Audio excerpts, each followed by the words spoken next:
Human beings can make their best efforts to present evidence, but in the end, Allah is the one who turns the hearts.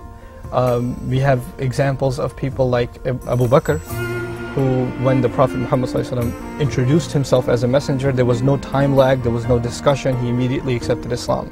And on the other hand, you have Musa or Moses debating with Pharaoh, and this dialogue is going back and forth over and over, and he sees miracles in front of his eyes, yet he's still not willing to believe.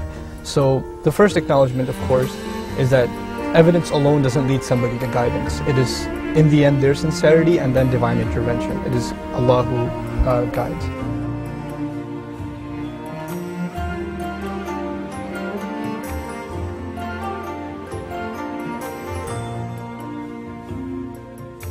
Now, if you study the history that is common to Muslims and Christians and Jews, you find miracles like a staff turning into a snake, or a water parting in the case of Moses, or a dead person coming back to life, or the blind being able to see, or a clay bird being blown into and it turns into a real bird.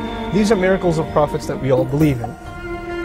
The thing of it is, though, Muslims believe that the overwhelming miracle of Islam, of Muhammad ﷺ, is not something visual.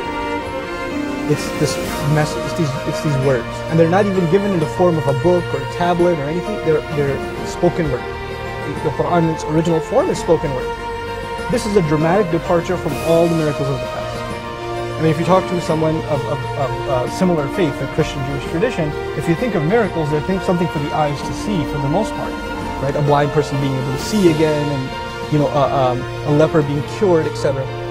But for now, this miracle is less for the eyes to see, but more for the ears to hear. So how can that be miraculous? This is the first question that comes to mind. The Muslim response to that is, number one, the reason for this miracle being an audible one is because it had to outlive the life of its messenger. We Muslims believe Muhammad is the final messenger, and this message has to be carried forward.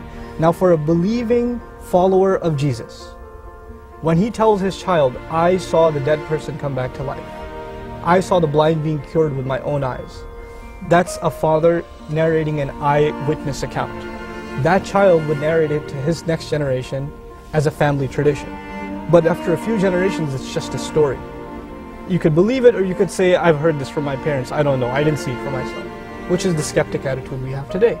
The final messenger was given a miracle that you can look into much after he's gone.